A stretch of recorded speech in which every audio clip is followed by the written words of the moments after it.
Soda bread and Irish cheese, so have some, enjoy. I hope the bread's okay.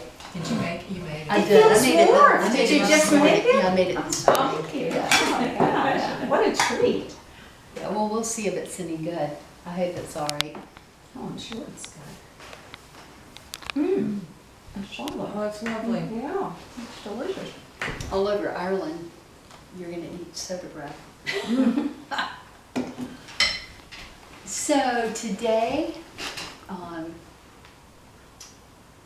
we're gonna go to Ireland, and because this whole series is about pilgrimages and travel, I wanted to think about Ireland as a land of pilgrimages. It's also called the land of saints and scholars, which you'll get some insight to that as well as we go along. But let's start out with prayer. Loving God, we give you thanks for this day and for the opportunity to gather and to worship you and to see how you've been worshipped and understood through the centuries. So bless this time we have together and feed our bodies as well as our souls, and open our hearts to all that you would have us know and be from this time. Amen. Amen. All right, so let me see if my thing won't work from here. It should. Well, so what I want to do is think about several of the saints that were in Ireland.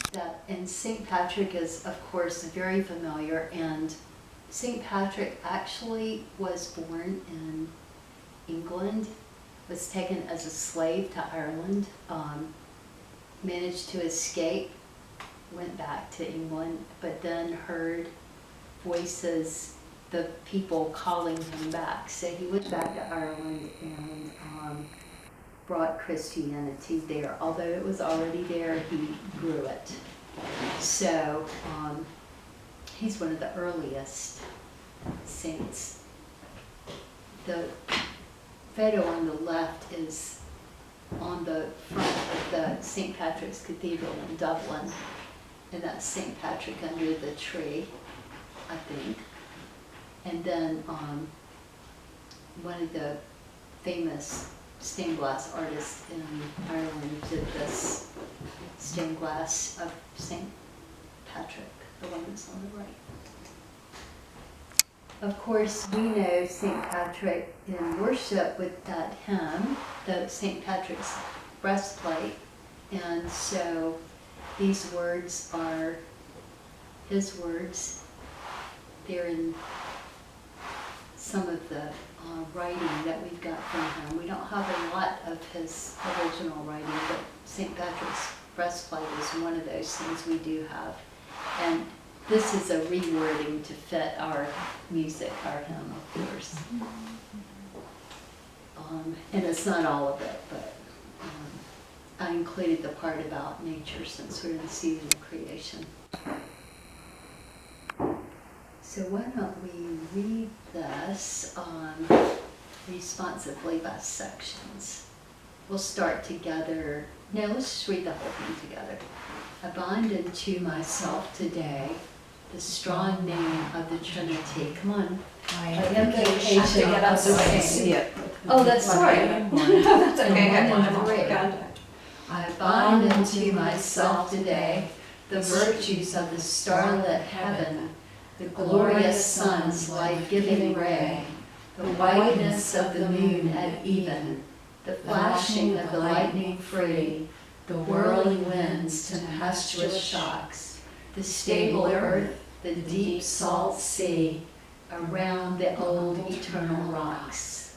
Christ be with me, Christ within me, Christ behind me, Christ before me, Christ beside me, Christ to win me, Christ to comfort and restore me.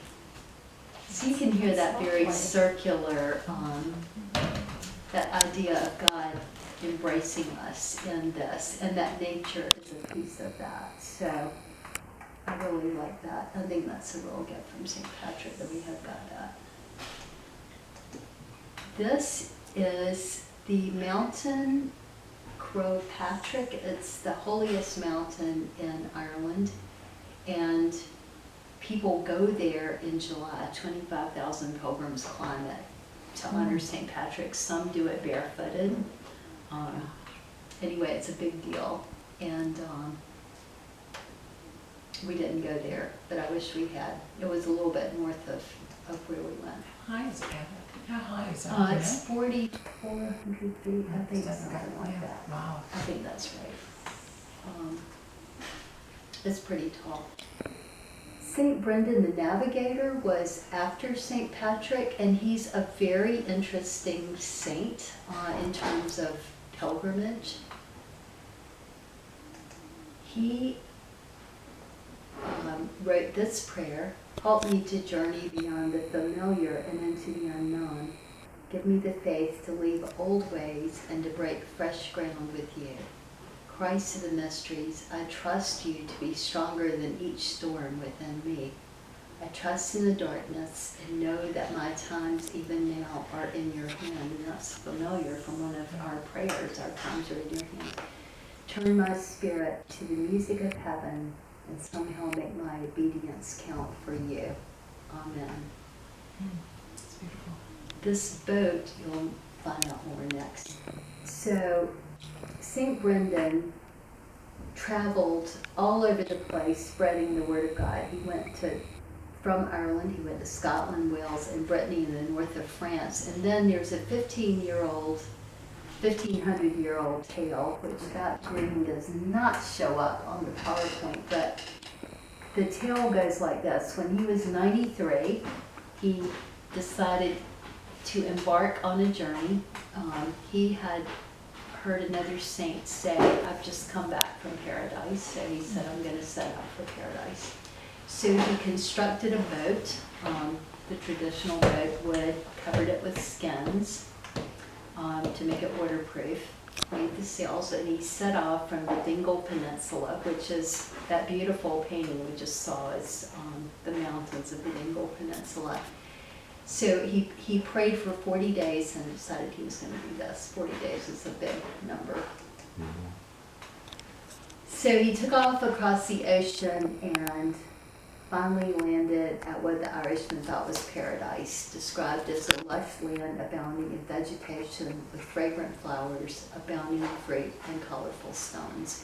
So they stayed there 40 days, and an angel told them it's time to come back home.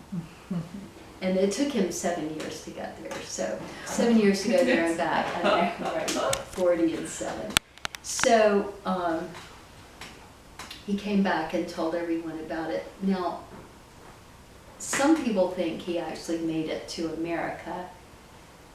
And so in 1976, a modern day adventurer built the boat described by St. Brendan, and sure enough made it to Newfoundland on this boat. So who knows? It's an interesting tale. And of course it's a myth, but there could be some truth to it. But this is the thing I love about the Irish saints. They've got these wonderful stories connected to them. And they drifted, right? In the boats. I mean, they didn't. Well, he had the sails. So. Yeah, but yeah, pretty much. Right. So they've crazy, kind of tracked, from his descriptions, he probably went to Iceland. They figured out the various places he might have been. That's fun to read according more about to, that. yeah, it's fun. So this is the Dingle Peninsula. He was on a higher mountain. Mount Brendan is higher than these, but it gives you an idea of the landscape on the Dingle Peninsula. That's looking across. It's quite beautiful. The St. Kevin is the patron saint of Dublin and Glendalough. And Glendalough is a beautiful spot that's a big tourist spot. But he was born in 498, became a priest, and he was a contemplative. He actually moved to this area to avoid his followers because he really wanted to be able to be a hermit. So he lived there as a hermit in a cave. with extraordinary closeness to nature with the animals and birds all around. And for 7 years, he slept on stones, wore animal skins, went barefoot, and spent his time in prayer. This is a famous poem written by Seamus Heaney, who is a Nobel Prize winner from Ireland in literature. And it's a poem about this wonderful story about St. Kevin. So his little cell is so small, and you can't really visit it today. It's pretty inaccessible. But so according to this story, it's so small his arm is sticking out of a hole. He's lying down, his arm is sticking out of a hole, and a blackbird comes and makes his nest in his hand. And so he stays still until the eggs are hatched and the babies fly away. So this is a poem about that, and I love this illustration. I think it's beautiful. The poem goes like this. I can't read it with the Irish brogue though. And then there was St. Kevin and the blackbird. The saint is kneeling, arms stretched out inside his cell, but the cell is narrow, so one turned up palm is out the window, stiff as a crossbeam, and a blackbird lands and lays in it and settles down to nest. Kevin feels the warm eggs, the small breast, the tucked, neat head and claws, and finding himself linked into the network of eternal life, is moved to pity. Now he must hold his hand like a branch out in the sun and rain for weeks until the young are hatched and fledged and flown. And since the whole thing's imagined anyhow, imagine being Kevin. Which is he? Self-forgetful or in agony all the time? From the neck on out down through his hurting forearms. Are his fingers sleeping? Does he still feel his knees? Or has the shut-eyed blank of underneath crept up through him? Is there distance in his head? Alone and mirrored clear in love's deep river, to labor and not to seek reward, he prays. A prayer his body makes entirely, for he has forgotten self, forgotten bird, and on the riverbank forgotten the river's name. I know, isn't that